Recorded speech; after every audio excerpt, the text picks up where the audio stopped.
Assalamualaikum warahmatullahi wabarakatuh. Selamat siang para pendengar setia 91,3 FM Radio Gelora Sanggam.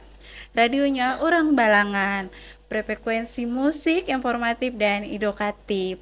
Balik lagi bersama saya Emma dalam program Bekisah beri edukasi informasi kesehatan.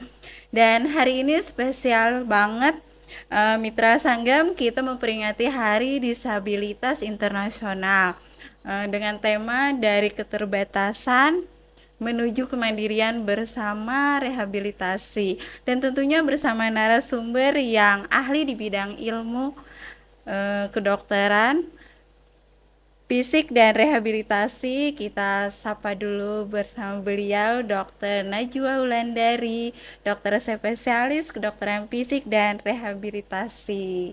Assalamualaikum dokter, selamat siang dokter.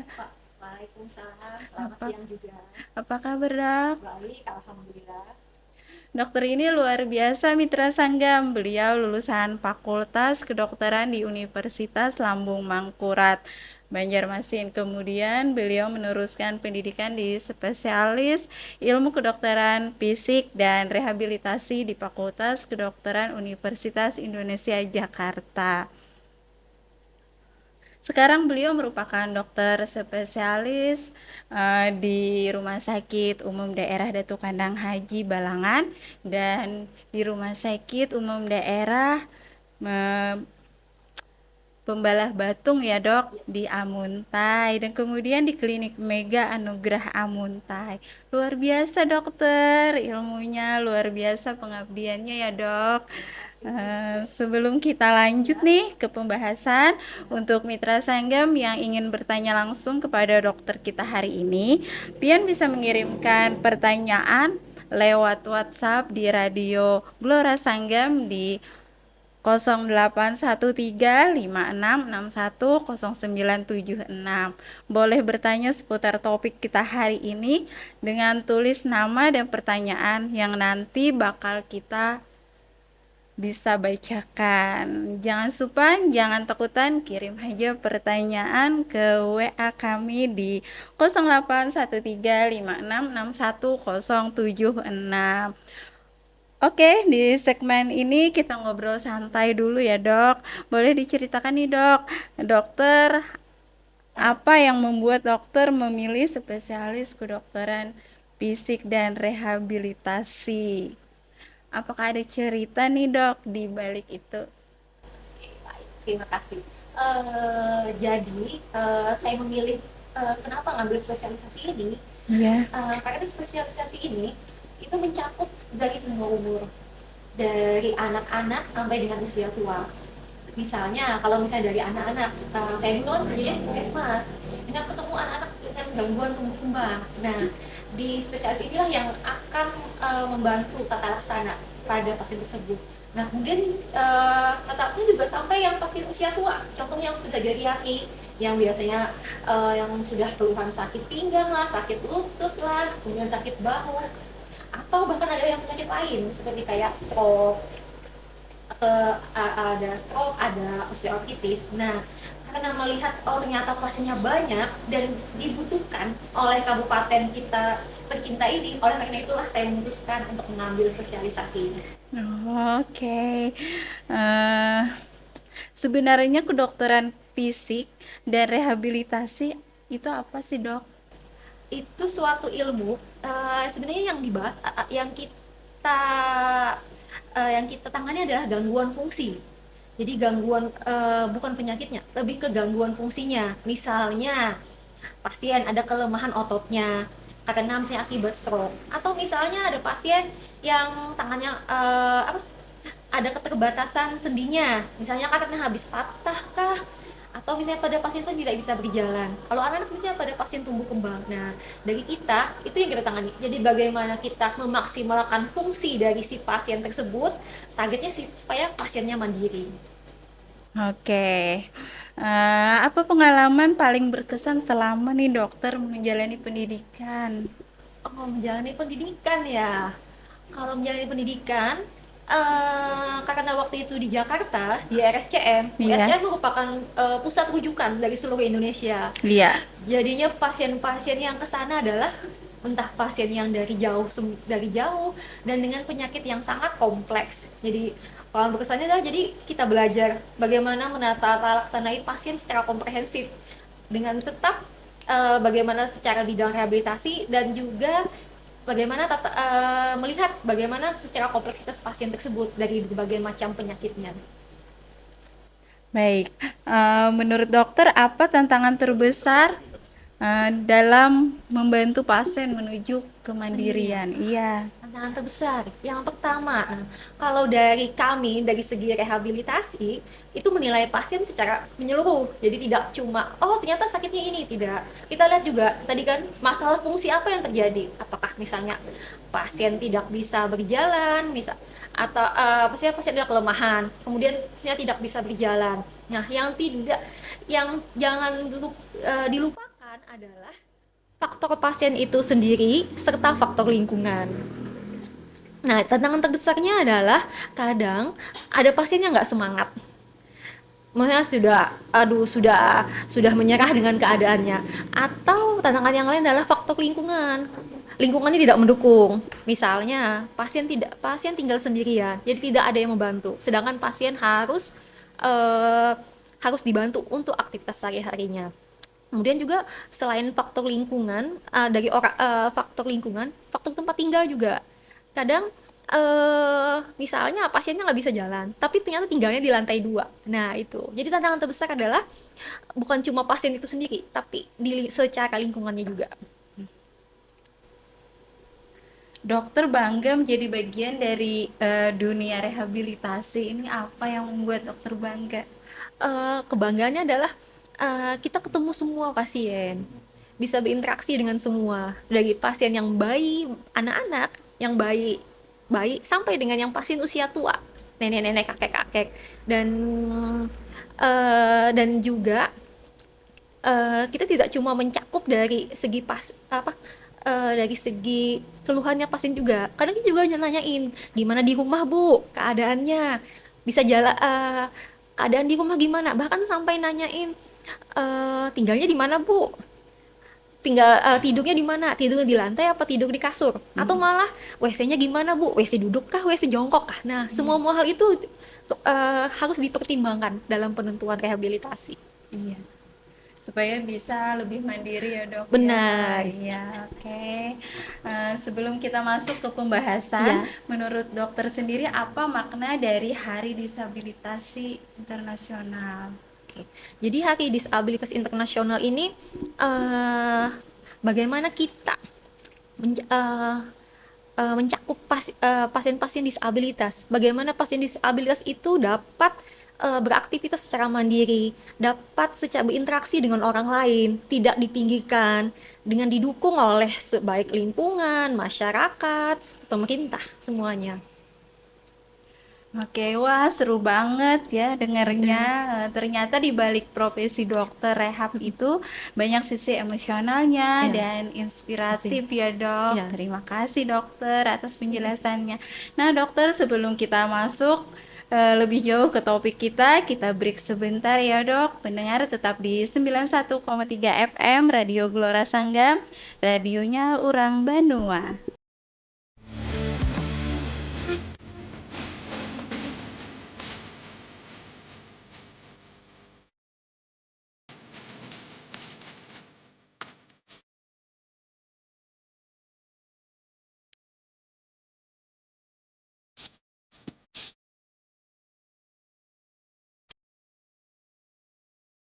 Oke, balik lagi di 91,3 FM Radio Gelora Sanggam, Radio Orang Balangan.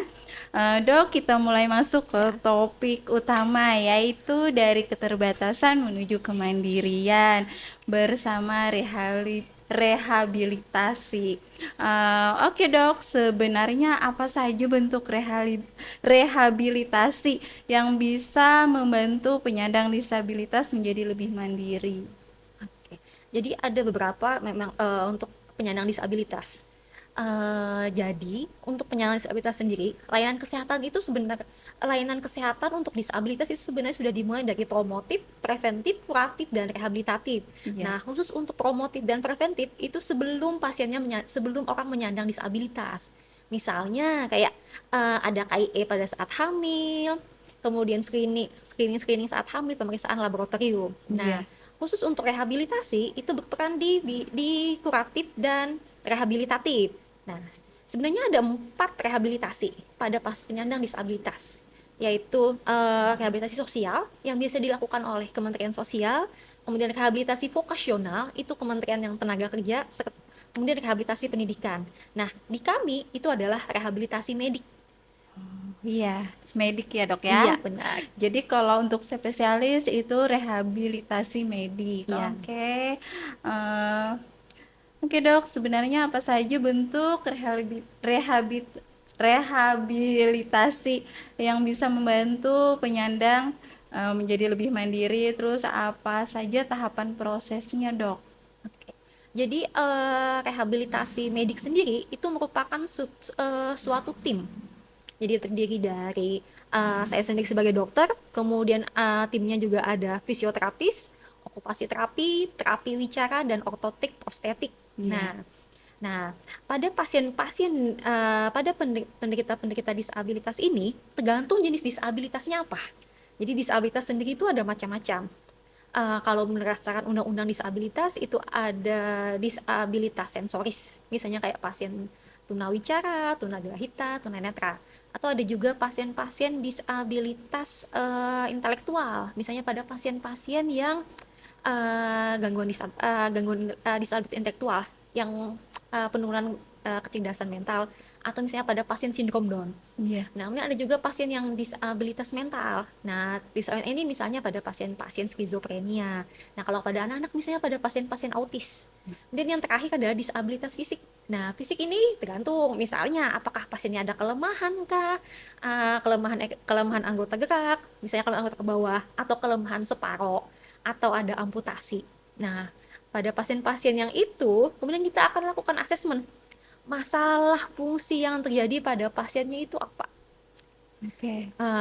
Gitu dapat, wah ini masalahnya ini.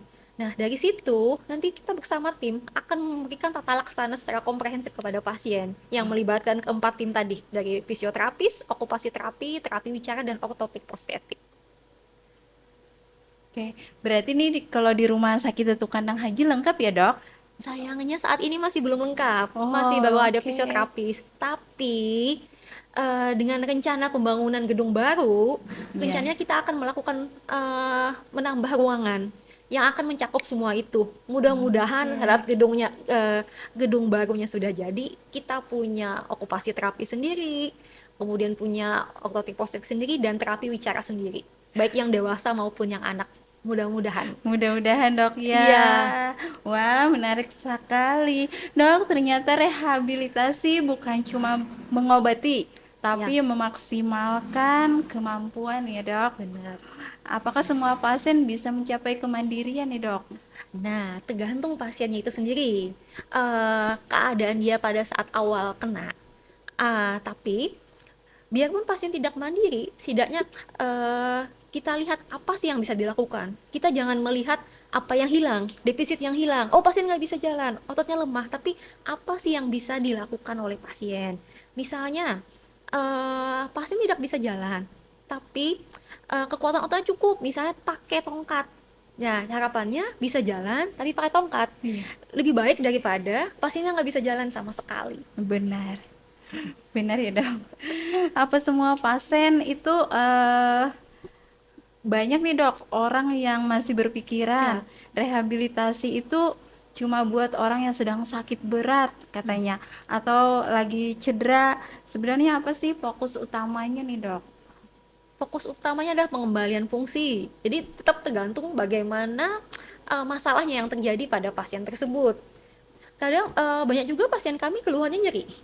Jadi Iya. nyeri pun kita juga berikan tata laksana kepada pasien tersebut. Iya. Karena kalau pasien nyeri, itu akan mengganggu aktivitasnya sendiri kan. Karena nyeri nggak bisa jalan. Iya. Karena nyeri jadi nggak bisa kerja. Iya, Nah, benar dok. Benar sekali. Berarti dok, kalau misalnya nih ada anak kecil nih, Mm-mm. perkembangannya terganggu, Ya, misalnya dari bayi nih pas sebayi lambat gitu, apa? Bukan tengkurap sih, apa itu? Tengkau apa? Beting kaung penting kejar kaum, orang kita penting kaum. nah beting kaung Heeh. lambat itu biasanya umur berapa bulan dok? Harusnya kan di usia-usia kurang dari 1 tahun itu sudah ada. Nah, Iya, di puskesmas sendiri seingat saya itu sudah ada screening buat tumbuh kembang, iya, terutama di posyandu. Nah, seingat saya itu di bukunya itu sudah ada tuh yang kapan sih yang harus dirujuk. Kalau misalnya tumbuh kembang kan harus sesuai umur. Kalau misalnya dia mengalami keterlambatan sesuai umurnya, nah harapannya sih bisa dirujuk ke kami, biar kita berikan intervensi, kita berikan stimulasi supaya anak tersebut bisa mencapai perkembangannya sesuai umurnya. berarti itu kalau sudah umur bayinya lewat dari 1 tahun. Tahun.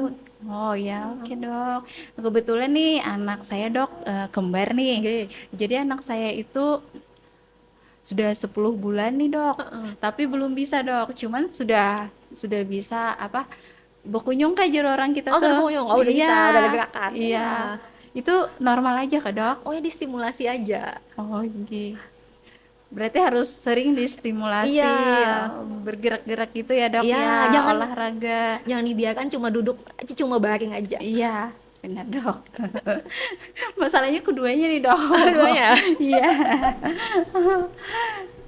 Hmm, apa semua? Oke dok. Kalau orang awam nih sering bilang rehab itu lama. Lama nggak sih dok? Lumayan lama, soalnya tergantung. Kebanyakan kan yang datang pasien-pasien sudah kronis. Iya, Jadi sudah banyak masalah sudah banyak masalah, sudah ada perubahan struktur, perubahan fungsi. Jadinya untuk mengembalikannya itu membutuhkan waktu yang lama jadinya. Tapi ada juga yang cepat, misalnya pasien-pasien yang kasusnya akut, misalnya baru cedera. iya. Nah, itu cepat. Misalnya contoh cederanya nih apa nih dok? Habis kecelakaan kah gitu kah dok? Oh, banyak yang cedera, banyak habis kecelakaan. Iya. Atau misalnya lagi main bola, cedera lutut, Oh, oke. main tenis, Iya. badminton, cedera di siku. Nah, kalau biasanya yang kayak gitu bisa cepet, Cepat saja ya cepet dok. aja. Yang susah itu misalnya kayak orang tua, Orang tua. ya. Oh ya. Misalnya yang kena stroke gimana dok? Kena stroke tergantung, Hmm. tergantung seberapa parah kerusakannya. Kalau misalnya kerusakannya tidak seberapa parah, kemudian yang kerusakan di otak tidak seberapa parah, kemudian faktor resikonya bagus, terkendali, misalnya darah tingginya, hipertensi terkontrol, kolesterolnya terkontrol, atau usia masih muda, orangnya masih semangat, mudah-mudahan sih bagus. Oke, itu prosesnya berapa lama? Yang stroke. Iya. Nah, kalau stroke itu rehabnya sendiri itu kita sudah mulai dari fase pasien di rumah sakit. Jadi namanya rehabilitasi fase akut. Targetnya bagaimana kita supaya mengurangi komplikasi pada pasien. Jadi sudah mulai itu pasien dilatih, diajarkan bagaimana memposisikan badan dia supaya sendi-sendinya nggak kaku. Itu yang di rumah sakit. Begitu nanti masuk lagi subakut. Nah, yang mulai Iya. dipoli. Tergantung keluhannya apa. Apakah ada kelemahan kah? Nah, kalau misalnya ada kelemahan, kita latihan penguatan. Kita kuatin yang otot-otot yang lemah. Nah, dari subakut itu bisa sampai 6 bulan. Setelahnya mungkin bisa masuk pas kronis. Nah, tergantung. Kalau penyembuhan yang paling bagus itu di 6 bulan pertama. Jadi Oh, makanya harapannya di fase 6 bulan itu pasiennya harus rajin rajin-rajin terapi. kontrol ya dok. Iya, Oh, rajin. oke. Kita kejar di situ. Iya. Biasanya kontrolnya itu berapa kali? 1 minggu sekali kah dok? Atau setengah bulan kah dok? Seminggu 2 kali. Oh, seminggu 2 kali ya dok. Berarti harus datang ke rumah sakit ya dok. Benar, Ini ketemu dengan dokter Najwa tentunya. benar. Oke. Banyak yang mengira nih rehabilitasi itu cuma soal pengobatan fisik nih dok. Iya, Padahal lebih luas, termasuk pelatihan keterampilan, pendampingan iya, sosial, sampai penguatan mental ya dok. iya. Terus peran peran keluarga dan lingkungan itu sebesar apa sih dok? Tapi tahan dulu jawabannya. Kita break sejenak ya dok. Emma ingatkan lagi untuk mitra Sanggam yang mau bertanya Pintu WA terbuka di 0813566107. Kita akan bacakan beberapa pertanyaan dari pendengar. Tetap di 91,3 FM Radio Gelora Sanggam, radionya orang Balangan.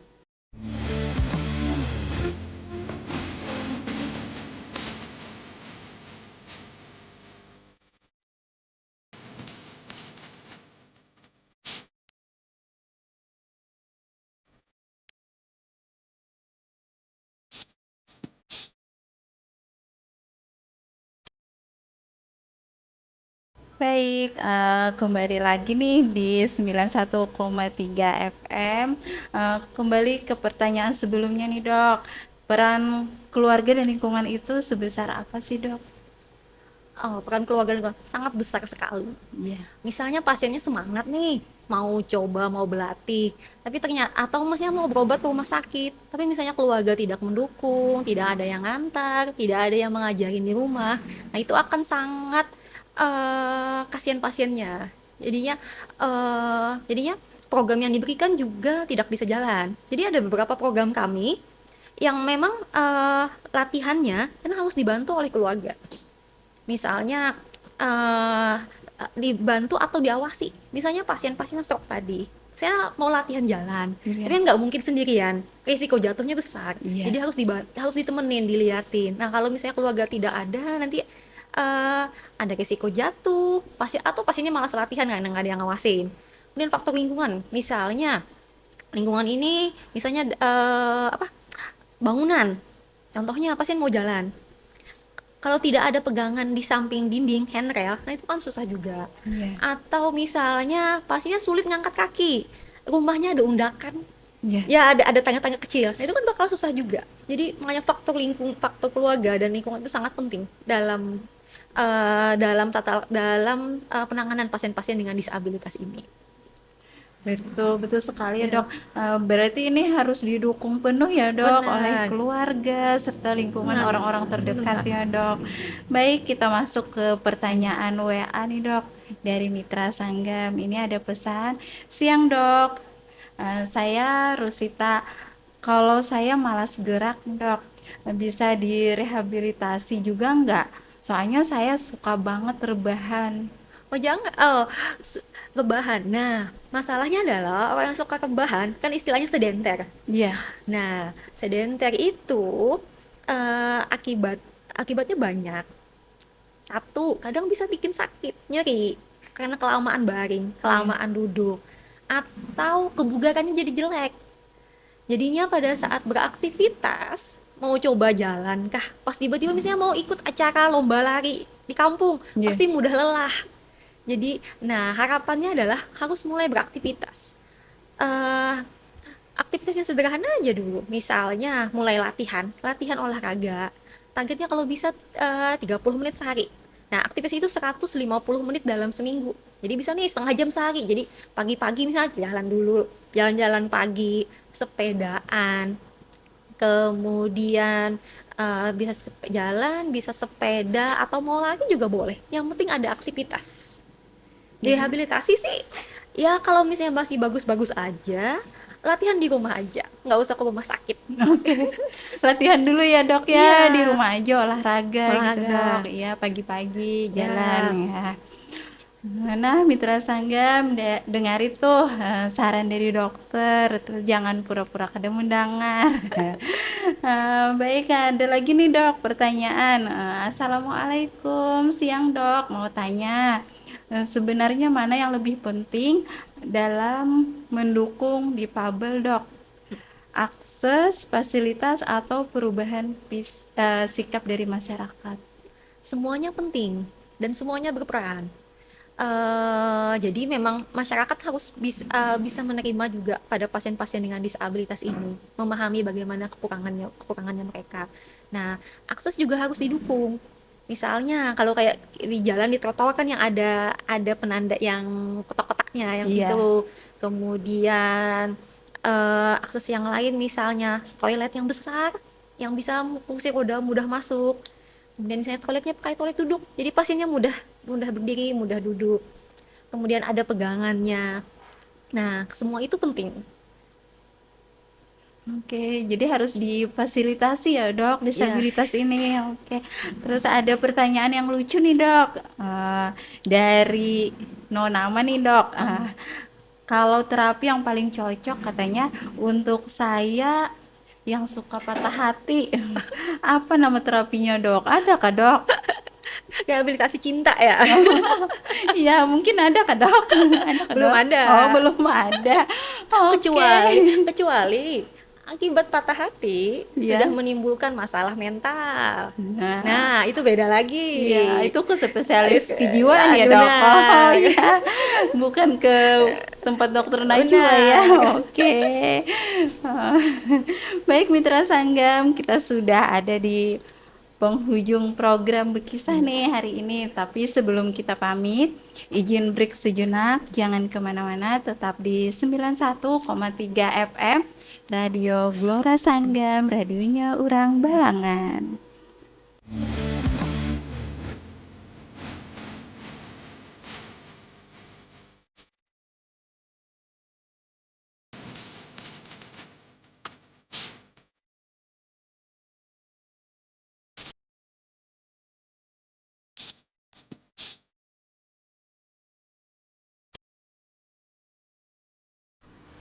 Oke, balik lagi di 91,3 FM Radio Glora Sanggam. Kita sudah di segmen terakhir nih, Dok. Dok, sebelum kita akhiri, mungkin ada pesan buat pendengar nih, Dok. Oh, pesan ya. Oke. Jadi, yang penting adalah jangan melihat keterbatasan, tapi eh, jangan melihat defisit, melihatlah apa potensi yang ada. Jadi bagaimana disability bisa menjadi ability pada pasien-pasien yang penderita disabilitas. Harapannya sih bisa tercapai kemandirian. Iya, tipsnya ada nggak, Dok? Misalnya untuk yang disabilitas nih, supaya lebih semangat lagi nih. Harus semangat. Iya, Satu, pasien disabilitas ini tidak sendirian. Sebenarnya prevalensinya lumayan banyak. Di Indonesia aja, di dunia itu 1,6%. Kalau kayak di Kalsel itu sekitar 1,5%. Jadi yakinlah tidak sendirian. Satu, tidak berjuang sendirian. Jadi mungkin bisa dengan ngobrol dengan penderita-penderita penyandang disabilitas yang lain, bagaimana mereka menerimanya, bagaimana mereka mengatasinya, dan bagaimana mereka beradaptasi dengan keterbatasan yang ada. Jadi bisa lebih semangat dan lebih bersyukur. Dan jangan lupa tadi, melihat apa potensi yang ada. Masya Allah, luar biasa. Semoga pesan dokter hari ini menggerakkan hati kita untuk lebih peduli dan memberi ruang bagi semua orang untuk berkembang. Tema hari ini mengingatkan kita bahwa kemandirian bukan sesuatu yang muncul tiba-tiba ya dok. Perlu proses, disabilitas, dukungan, dan yang paling penting kesempatan. Buat sobat yang ketinggalan siaran hari ini, jangan khawatir. Kalian bisa dengarkan ulang di rekaman podcast Radio Glora Sanggam atau pantengin update-nya di media sosial Radio Sanggam dan di media sosialnya Rumah Sakit Datu Kandang Haji. Saya Emma dan Dokter Najwa pamit undur diri buat Mitra Sanggam. Ingat ya, keterbatasan bukan akhir. Dengan rehabilitasi, dukungan, dan kesempatan, kemandirian itu sangat mungkin dicapai. Tetap jaga kesehatan, terus semangat, dan selalu setia di frekuensi 91,3 FM Radio Glora Sanggam. Sampai jumpa di program Bekisah edisi berikutnya. Wassalamualaikum warahmatullahi wabarakatuh. Waalaikumsalam warahmatullahi wabarakatuh.